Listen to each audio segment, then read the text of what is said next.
Good morning, good afternoon, good evening. Welcome to Commsverse. This session is called How Normal Will Be the New Normal, or How Normal Will the New Normal Be? Apologies. And today it will be presented to you by Graham Walsh. Thank you very much. So thank you for joining my session here today. And I'm going to take you through some ideas and thoughts that we have had, and we've had discussions with customers, and understanding their journey back to normality or some sort of normality. So first of all, we'd like to thank all our sponsors here at Commsverse to make this event happen and make this such a great community event, from being a UK event in person, covering really Europe, to this global event now, and obviously giving everyone a chance to share their ideas and thoughts within this great community that we have within Teams. So thank you to all our sponsors. It's been great to have everyone, and don't forget there's a virtual booth in the Teams channel, so you can go and visit any one of these sponsors and have a chat with them, do a face-to-face call, meeting if you want, or just send them a question in that chat. So don't forget, you can do that, and also visit the AltSpace VR. So there are some of these vendors have a booth down there, so you can go and have a chat to them virtually and actually have a real chat in this great VR world. So today, how normal will the new normal be? This is a great question that nobody knows. So it's all ideas, and it's ideas of how your journey can be helped to get back to this new normal. So just firstly, a quick bit about myself. I've been working in IT for 25 years. That's all I've done since I left university, and I nearly became an accountant. So thankfully I didn't, because that I think really would be boring, looking at numbers all day. I've worked in many roles, from the end user right up to the vendor where I am today, working at Crestron, looking after our enterprise UC platform here in Europe, Middle East and Africa. So working with our end users, working with our product management team, and then working very closely with Microsoft. So fortunately, I have a great position, and I think it's probably the best job I have. I have a blog at my site here, graham-walsh.com. Lots of great information on things like Microsoft Teams rooms, some tips and tricks on how to use them. In my previous role at Pexit, there's lots of great information on cloud video interrupt for Teams as well. So it's a great resource to subscribe to and find out some content. You can follow me on Twitter as well. I post a load of random stuff, but also obviously some good content, and share a lot of great content from the community. And feel free to follow me on LinkedIn or connect with me as well.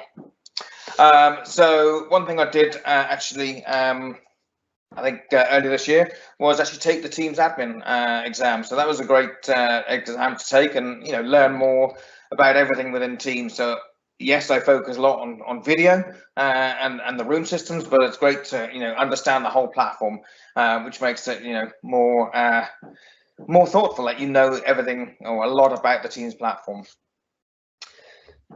So what do we have about the modern workplace? So this is our vision, or our vision at Crestron, is that the workplace has changed dramatically in the last couple of years, as we've embraced all this sort of new ways of working, remote working. Work from home, I don't like that term, because people think you're watching Netflix when you're actually working just as hard. But all meeting spaces have changed, and everything's a lot different now. So what you want to do, when you go to the workplace, you want to make it a great place to be. And you've got to think of a lot of areas in the workplace. So there's a couple of factors you need to think about. And the first thing really is the space, where you have people come in, sit down, collaborate. And again, this is going to change on how we go back to work.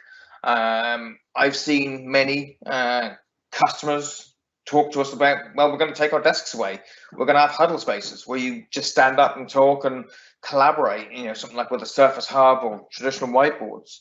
Spaces are going to be used very differently, especially when we go back to the office. And the key is, we've been working from home successfully, hopefully we all have, and we've all been productive. Nothing's changed. We've used all our collaboration tools within, say, Microsoft Teams, and we've got on with our day job. We've used video, we've used IM, we've used file sharing nothing's been lost. We're still productive. So we want to keep that high productivity when we go back to the office as well, because, you know, we're there for a reason. You know, the one thing I think is a good point is we're not going to go to the office maybe just to work, to go and sit there for 6-8 hours, go and grab some lunch, and then come home again. We can do that from home. What we want to do when we go to the office is be productive in a safe environment, in a good space that we can collaborate with. And then finally, obviously, we've got many different generations in the office as well. So we need to cater for all these sorts of different generations. A lot of people still like going to the office because that's their norm, that's their routine, that's their normal. Whereas different generations like to be flexible, work from a coffee shop. So we've got to consider all these environments, again, when we're looking at the workspace. So we're already seeing some organizations, they're planning their workplace and their return to the office. So you could look at the workplace, how many people are actually going to return to full capacity. If you run this survey with some people, a lot of people will probably be between the 30 and 70% capacity.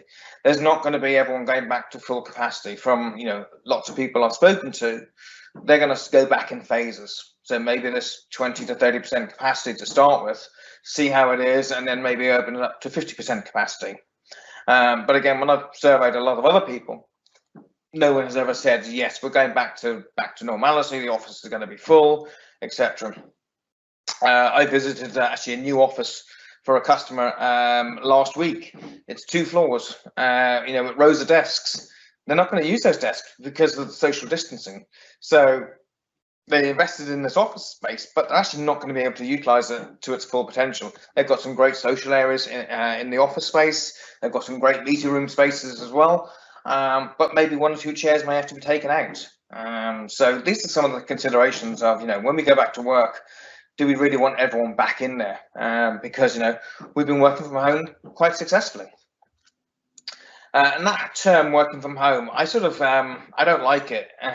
People think you're at home, you're playing with the dog in the garden or playing with the kids. And Outlook has had this working elsewhere, and I love this. I love putting this in my diary. I'm working elsewhere. Whether I'm at a customer or a partner or at Microsoft's office, wherever I might be working, I'm working elsewhere. I'm not working from home. It's just a nice indication to say you're somewhere else. And will this become the normal? We've seen lots of people have their office setups, and once you've got a good certified headset, the right the screens, for example, so you can be productive. It's just a really nice environment you can work and be productive in. So we are working elsewhere. It doesn't matter. We're at our home office, and that's what I like to call it. I'm not in my home. I'm in my home office. This is my zone where I stand, and this is where I am. When I come out of here, I'm out of the office. So at least I know I'm in this area, and it's not a laptop on my counter. Hopefully, people are fortunate that they can have a working area and call that work. So when we work remotely, we've already adopted. This has happened. We've had to work.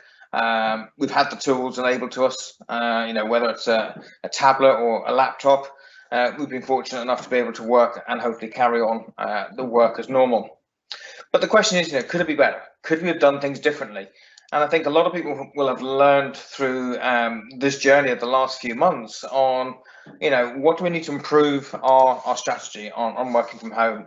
One thing I suffer from is people see a gap in my diary and I'll put a meeting in, and all of a sudden it's 8 a.m. and then I blink and it's 6 p.m. I've not had lunch, not had a coffee or a quick toilet break.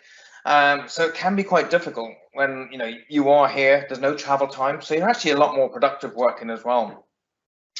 And there's some tips that I've seen from fellow Teams enthusiasts. Saying set your meeting duration to 20 minutes instead of half hour, or 45 minutes instead of 1 hour, and that's what I try and do. Or start a meeting at 11:15 rather than 11 a.m. to give you that other people that little breathing space. In Outlook, you can see their availability, and I like to give people a little breather because I like it. So hopefully I can return that favor. And again, having the right devices in your room or in your environment can really make it a great experience. So there's always these sort of tweaks and changes you can make to make it better. So one thing I had done, I ran a poll. I did a similar webinar back in May this year, and we asked the audience what did their sort of return to work policy look like. And this is going back to my earlier sort of guesstimate of what will the office look like. And these are actually real results from a wide variant of end users that across EMEA. So again, different countries, different regions, and this was what, 8 weeks ago. This was roughly ran. So you can see, again, most people were thinking, we're going to go between 50% and 70% back to the workplace. So we're never going to go back full. We're going to carry on working elsewhere. Some people, they're happy with that. And we've seen, some large enterprises saying, don't come back until October or don't come back until next year. We're fine working as we are. There are some environments and some workplaces that, of course, yes, it is better to be in an office to collaborate. But I think that standard working, that daily tasks or working on projects or proposals, whatever you might be doing, they can be done working from elsewhere. You don't need to have a desk in the office for that, potentially. So, one thing that's locked everything down is travel. We haven't had to travel to and from work. So for me, if I traveled to an office, that would take me probably 90 minutes in rush hour traffic. So the great thing is I don't do that. So yeah, do we need to travel this time? And for example, if you have an hour commute, that's 10 hours a week. That's a lot of time saved. I know some people like it. They read a book or catch up on music or read the news, etc. That's their sort of downtime. So some people will get back to that and may like that. But for people who want to be, really productive, you're going to save all this time by not having to travel. And travel costs, for me in my role, I fly across Europe a lot, and I head over to the US as well for a lot of conferences like Ignite and Inspire, or did.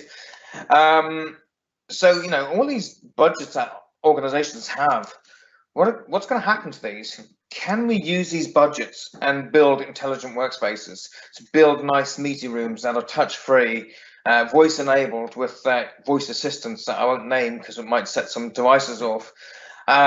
So, having these really nice environments, can we actually use some budgets from the travel budget that's actually been saved? I spoke to one customer here in the UK, 60,000 employees, and they've saved about 40 million already this year in travel because no one's been traveling just in the UK. That's just rail tickets, meals out, etc., entertaining customers. All that's gone away. So there's a lot of savings that people have enjoyed. But again, can we make this into better meeting spaces? And the reason I say that is because we have meeting rooms traditionally where we have gathered around the table, we're having a chat, we've maybe got people remotely. This is too close. This may not happen with people all together. What this will look like moving forward will be distancing. So will we need some more meeting spaces so we're actually separate from each other, so we're giving each other space and obviously adhering to local policies on social distancing rules. So the question then comes down to what do we need in the workplace? So again, some of these features are there already today, and the question is, are they automatic or are they manual? So a lot of the times, you may have a light switch as you walk in the door. You might have a blind to move up and down. The doors to the entrance, are they automatic or manual? And a lot of these things can be, achieved by sensors and maybe sometimes retrofitted because they may not be there today. And when you're using Surface Hubs or touchscreens, do you issue out everyone with their own stylus? So they've got a personal stylus they can go and ink and annotate on. You may not want to be using a shared, Surface Pen, for example. So one joint customer actually that we work with between Microsoft and Crestron is actually Cushman and Wakefield, and they've come up with this concept of this 6-foot sort of workspace. So changing the idea, changing the landscape of the meeting room, of the workspace, that people are in different zones and they're sort of in a safe distance. So this is obviously great if you have a new building or a new fit out. Could be quite difficult to retrofit. Obviously, you're going to change the carpet, but again, what I've seen in offices is people are building up one-way systems, making sure people go in one down corridor and up the next one, just to ensure that people aren't crossing over too closely, etc. So there's lots of ideas out here from various different workspace organizations, thinking of ideas and concepts of how the workplace might be. Just keep it that bit more, socially acceptable, and people are in a safe environment, should we say.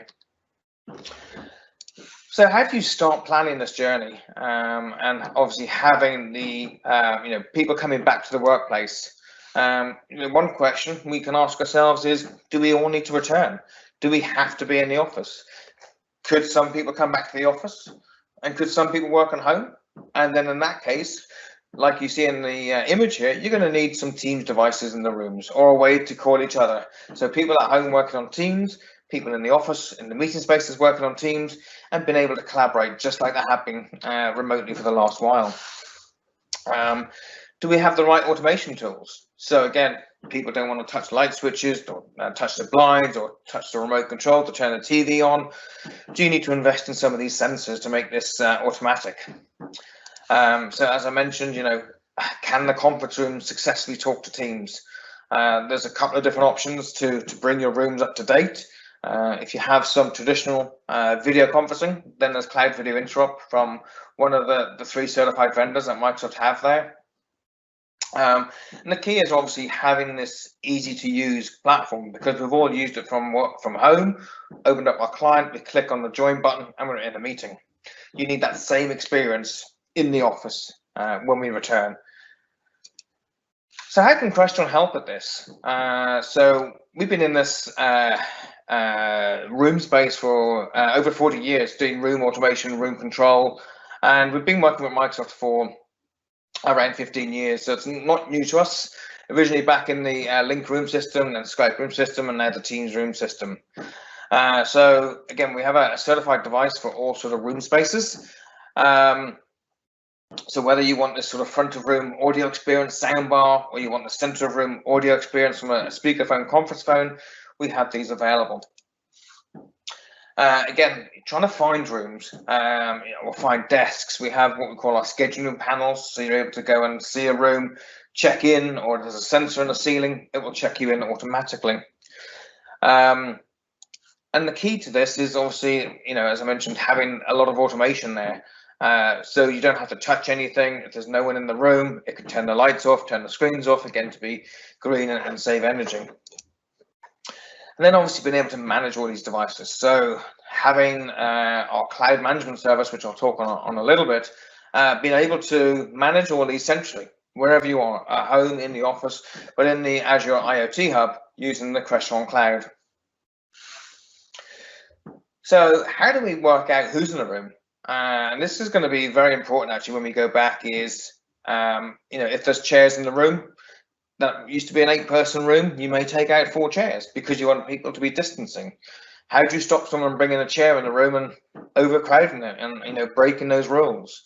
If you're not watching every single room, that could potentially happen. So how do we pick this up? So today in our camera technology, we can pick up the people count. We can identify people in a room.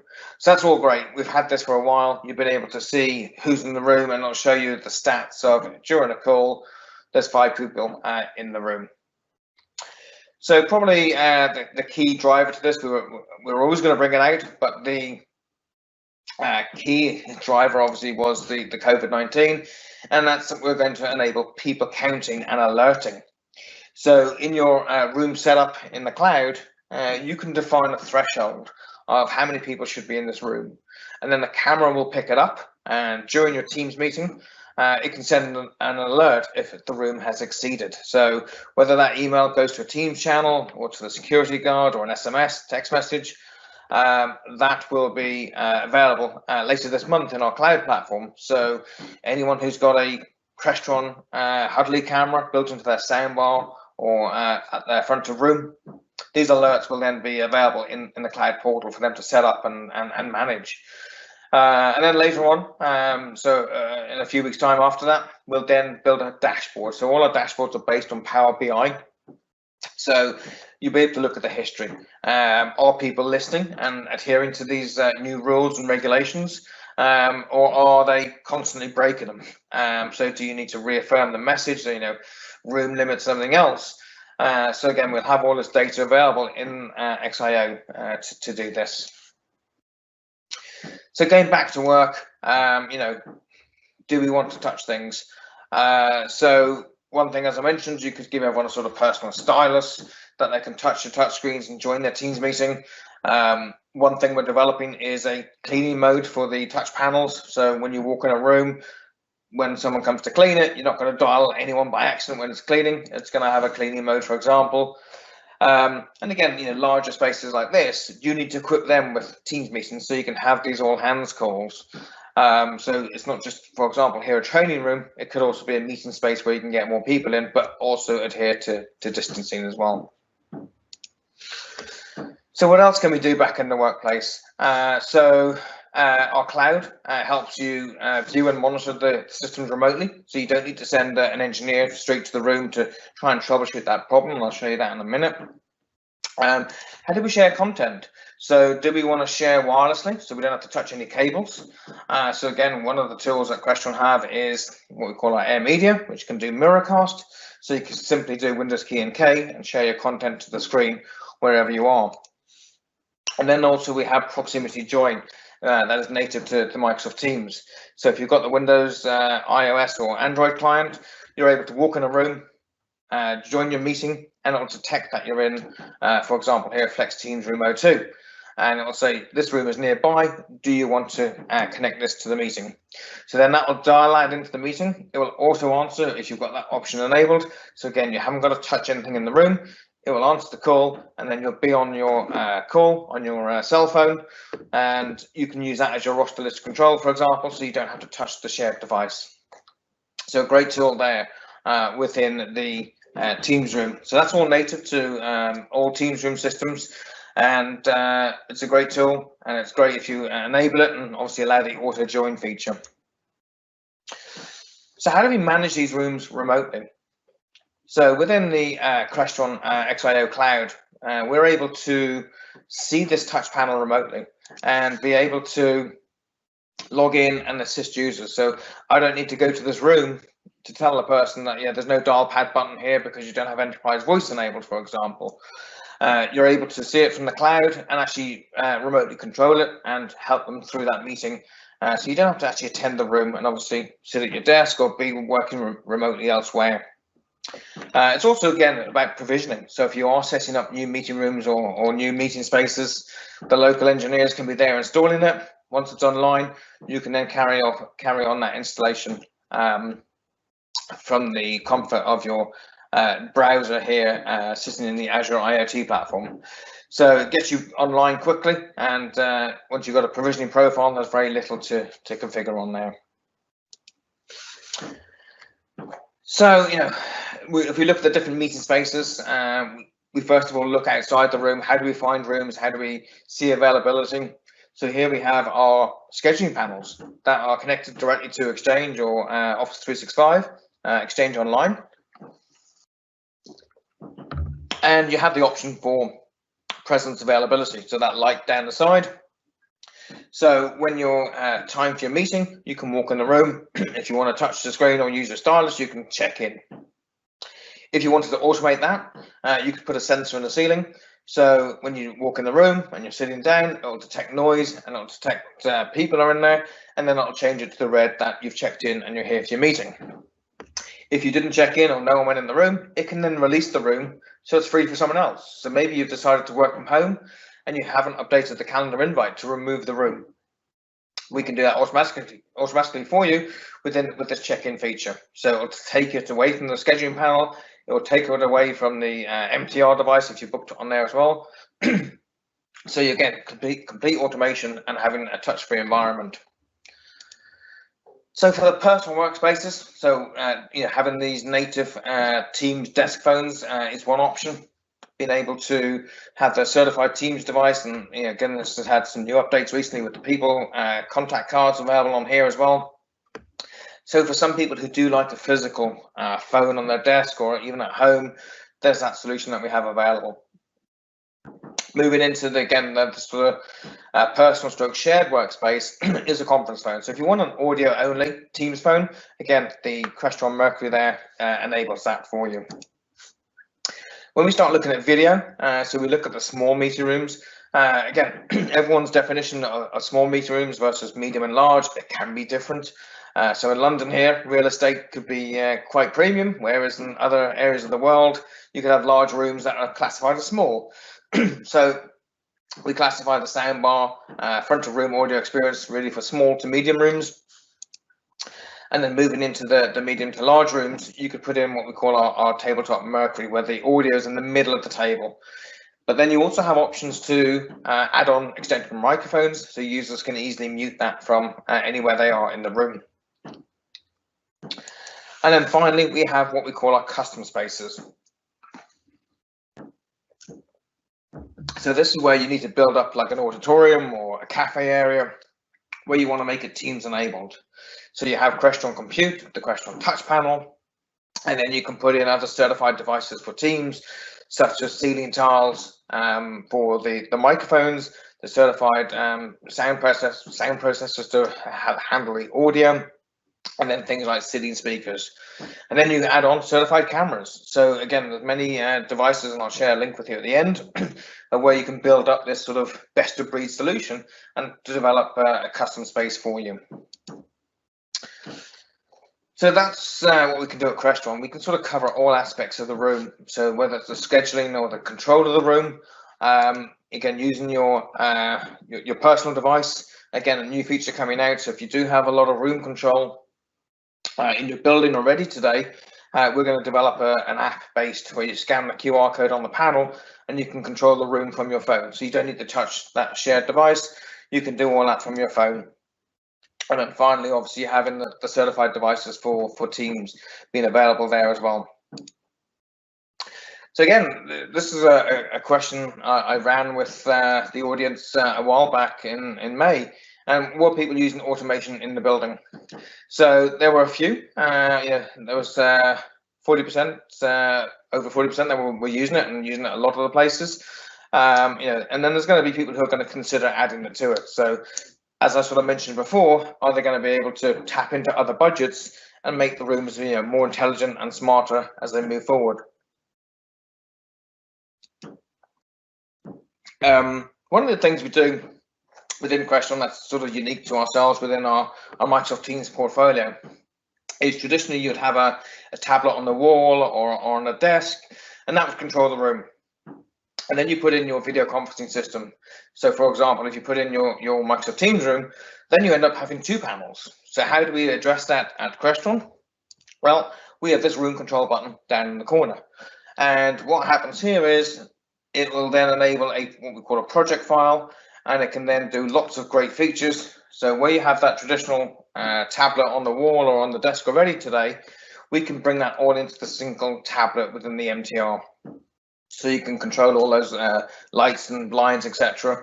Or again, you don't want to touch anything, you have a sensor. So when you walk in the room, the lights come on, the blinds dim to whatever setting you want.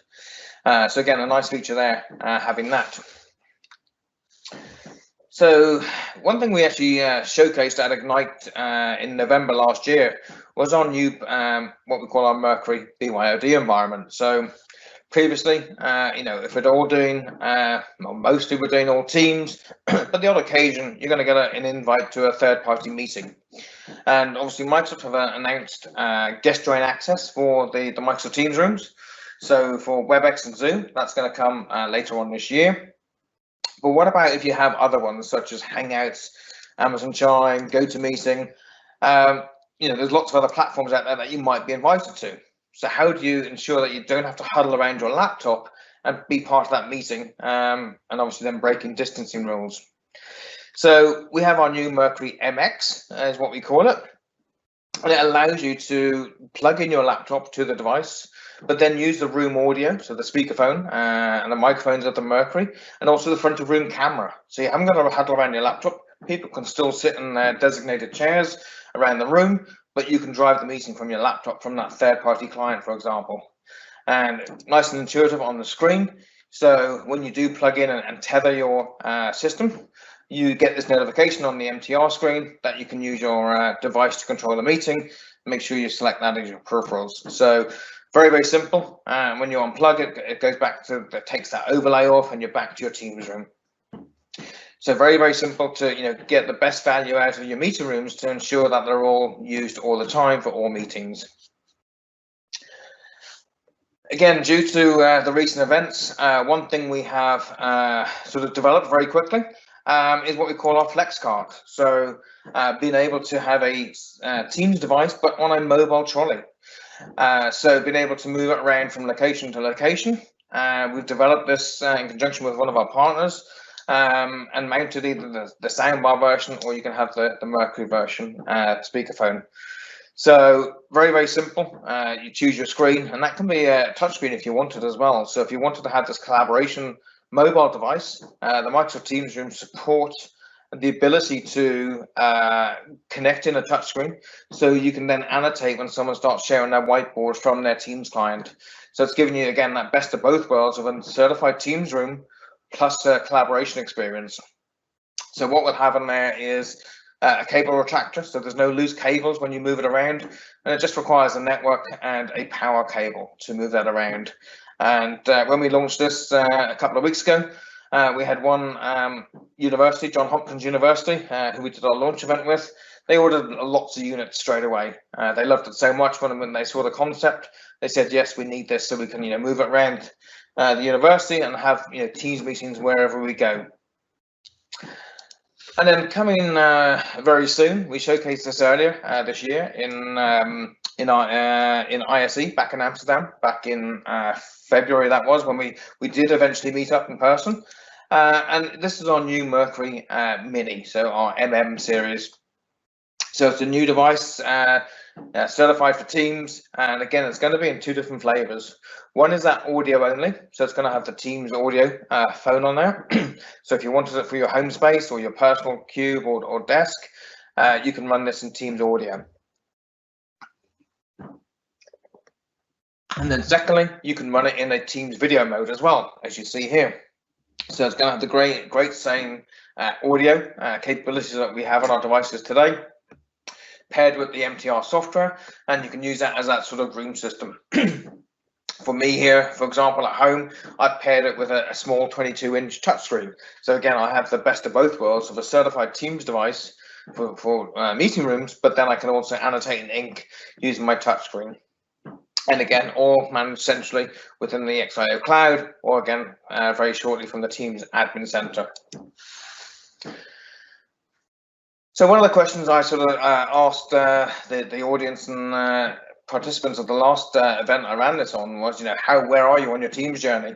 Some people are using Interop today. So again, they're utilizing the cloud video Interop from BlueJeans, Pexip, or Poly that offer this service. Again, there's a handful of people that are all Teams already, so they don't need any new systems or anything else. And there's a lot of people still learning. So there's lots of education.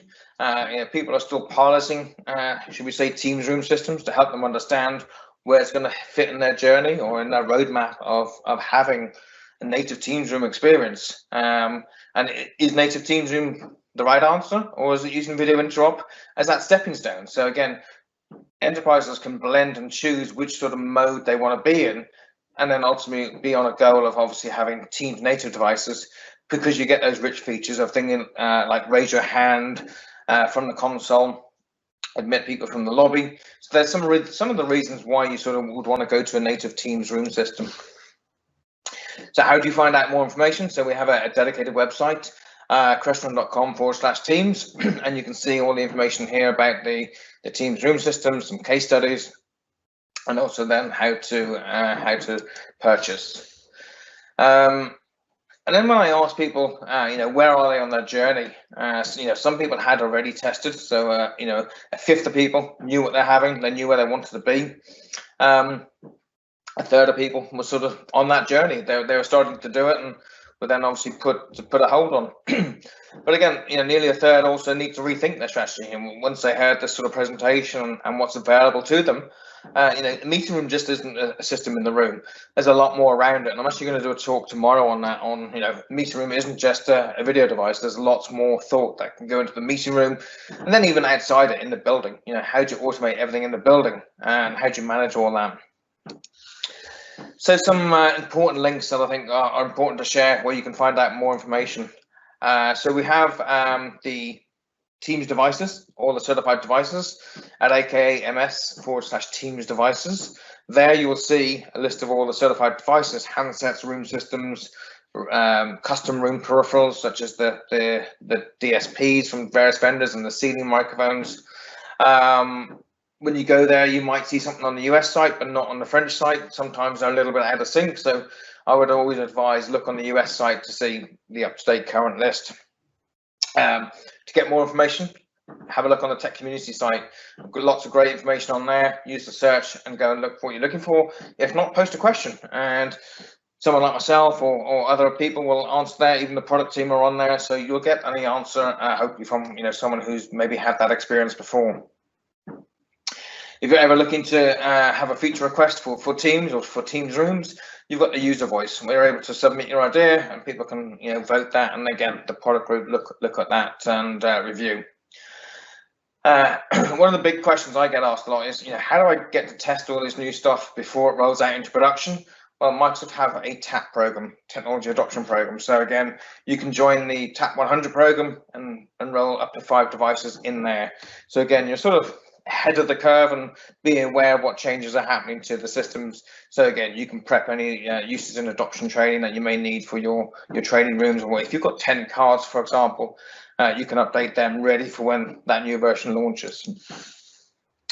One thing that I started doing with a colleague a few months back is hosting a community Ask Me Anything. So again, all are based around Microsoft Teams rooms. We try and do it once a month in the middle of the month on a Tuesday, and it's an open forum where you can bring any questions or submit questions beforehand, and we go through and answer them for you live on the Teams call. So if you need to sign up and register, just head to my website there and sign up on the form, and then we'll send you the invite where you can have that Teams meeting invite. So next session is actually next week. So I haven't advertised it too much because of Commsverse this week. So we'll start advertising it very, very shortly. So feel free to join that and come and join us.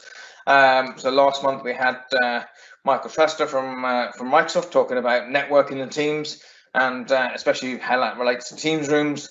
And actually probably next week we'll have Luke from Logitech talking about us on troubleshooting MTRs and how you get them to sign in properly, etc. So great session. Hopefully you can attend that.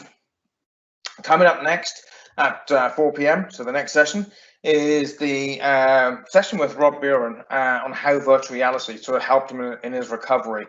So it's in virtual reality. You don't need a headset, so you can follow the link here and log in, have the VR app, and it's going to be a great experience seeing and hearing how he's used virtual reality to aid his recovery. So thank you for listening and taking the time. It'd be great if you can have some feedback and for this session and the Commsverse session in general. It'd be great for the team to have this feedback, and again, when it's run in person next year, and maybe online again next year if they decide to do it online again at another point, having your feedback would be great and very useful. So that's the end of my session. If you have any questions, feel free to answer. I'll put them through and hopefully I can answer them. And also we have a breakout room as well if you want to come and have a chat with me afterwards. So any questions? We have a few minutes left. No questions right now, but if anyone has questions right now will be a great time to push them through and we can have Graham answer. If not, we can give time back. You can go and download AltSpace VR and be ready for the next session. Yeah.